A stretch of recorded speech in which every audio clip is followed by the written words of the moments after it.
ओम श्री गुरुवे नमः। ऐंकार हिंकार रहस्य युक्तो श्रृंकार गूढ़ार्थ महाभिभूत्या ओंकार मर्मः प्रतिबोधि काव्यां नमो नमः श्री गुरुपादुकाव्याम्। ओम पूर्णमद पूर्णमिदं पूर्णात् पूर्णम् उदच्यते पूर्णस्य पूर्णम् आदाय पूर्णम् एव अवशिष्यते। ओम शांतिः शांतिः शांतिः। ओम। प्रणाम भगवान। वेदांत टिप्पिका परमहंस स्वामी श्री योगानंद जी महाराज, जिनको आलू वाले बाबा भी कहते हैं भगवान। और हमारा 5वां प्रश्न चल रहा है। प्रश्न है कि स्वर्ग, नरक और मोक्ष, पाप पुण्य क्या चीज़ हैं और कर्म कहाँ रहते हैं। तो स्वामी जी यहाँ पे बता रहे हैं कि जो स्वर्ग और नरक अंतःकरण में हैं, क्योंकि अंतःकरण से कर्म होता है और उसी में भोग होता है। अंतःकरण अज्ञान का कार्य है, इसलिए स्वर्ग और नरक भी अज्ञान में ही हैं। अज्ञान ब्रह्मांड में फैला हुआ है, इसलिए अज्ञान दृष्टि से स्थान विशेष को स्वर्ग नरक कहते हैं।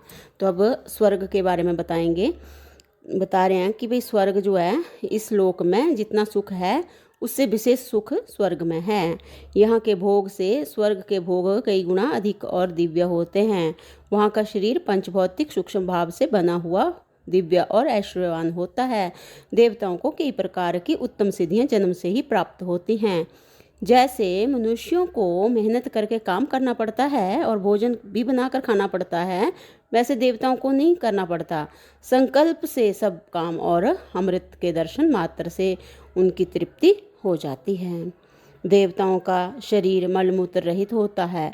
गमन आगमन के लिए उत्तम विमान होते हैं जो इच्छा मात्र से चलते हैं। भांति भांति की अप्सराएं नृत्य गान किया करती हैं।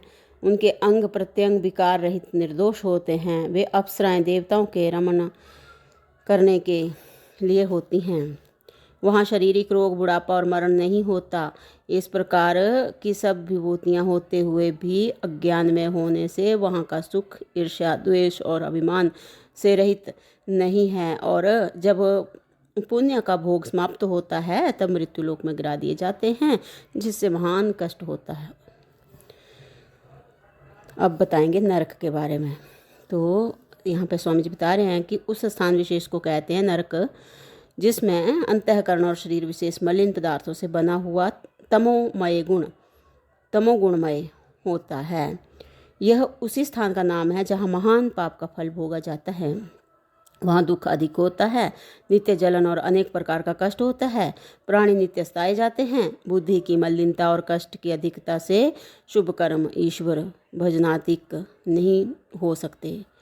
इंद्रिय भी मलिन, अस्पष्ट तथा अथवा न्यून होती है। हाय जला मरा, इस प्रकार कष्ट से प्राणी चिल पुकार किया करता है।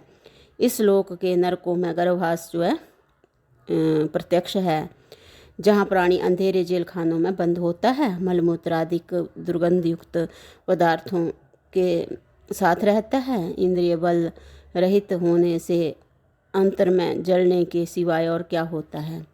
गर्भ में पिछले मास में होश रहने से कष्ट अनुभव करने के साथ पूर्व जन्म की याद भी आती है। गर्भ में पिछले मास में, इन पिछले जन्म में जो है वो होश रहने से, कष्ट अनुभव करने से जो पहले वाला जन्म होता है उसकी भी याद आती है। इसलिए प्राणी कष्ट से बचना चाहता है, परंतु बाहर निकलते संसार की वायु लगने से जन्म जन्मांतर जो है सब कुछ भूल जाता है और अज्ञान को सुख समझने लगता है और वही नरक कष्ट बना रहता है। अब मोक्ष के बारे में बताएंगे कि मोक्ष कोई ऐसी वस्तु नहीं है। यहाँ पे गुरुजी बता रहे हैं कि मोक्ष कोई ऐसी वस्तु नहीं है कि तुझे अमुक वस्तु मोक्ष है ऐसा कहकर पे समझा दिया जाए।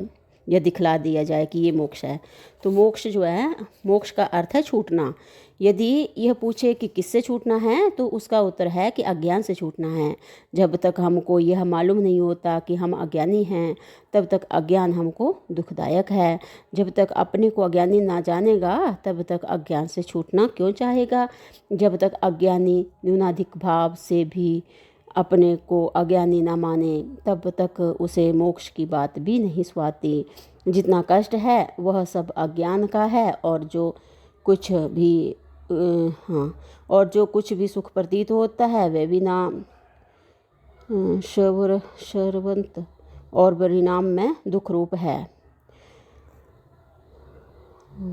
इस लोक के सब सुख और इस लोक के समान ब्रह्मांड में जितने लोक हैं उन लोकों का भी सुख परिणाम में दुख रूप है।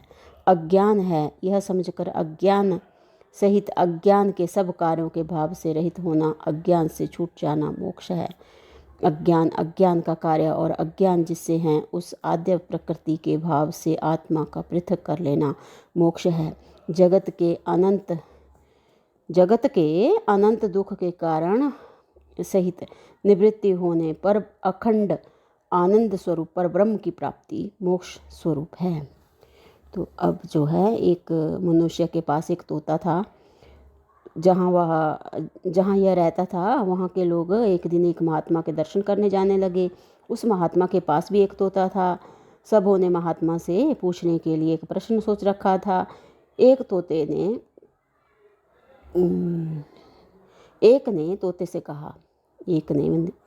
आदमी ने तोते से कहा कि मियाँ मिठू, क्या तुम भी महात्मा से कुछ पूछना चाहते हो?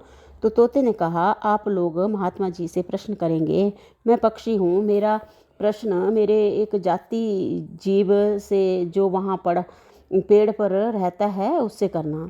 वह महात्मा जी के पास रहता है इसलिए अवश्य ज्ञानी होगा। उससे पूछना कि तेरा एक भाई बंद अंधीपुर में रहता है, उसने पूछा है कि मेरी मुक्ति किस प्रकार हो। जो उत्तर वह देवे मुझसे आकर कह देना।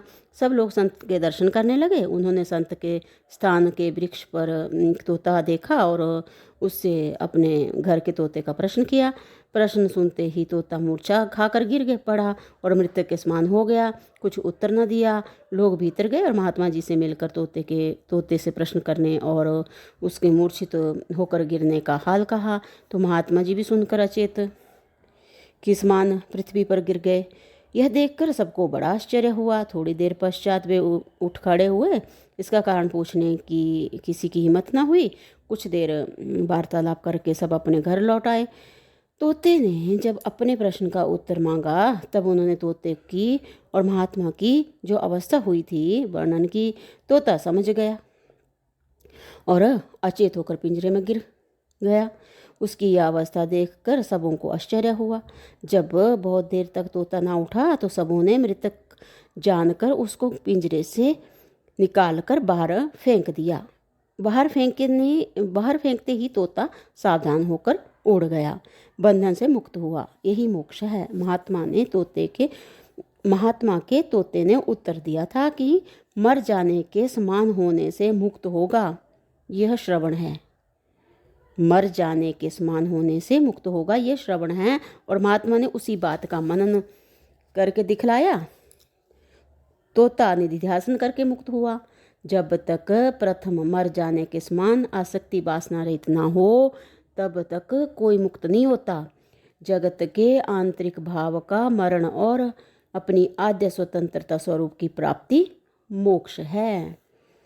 तो इसके आगे भगवान फिर एक लड़का जिसकी उम्र अनुमान से 16 वर्ष की होगी, एक दिन पाखानों में जो है वो शौच करने गया। तो उसका चित्त किसी और विषय में लगा हुआ था। तो भगवान इसको जो है, इस वाले प्रसंग को अगले सत्संग से कंटिन्यू करते हैं। प्रणाम भगवान। ओम शांति ही शांति ही शांति ही। ओम।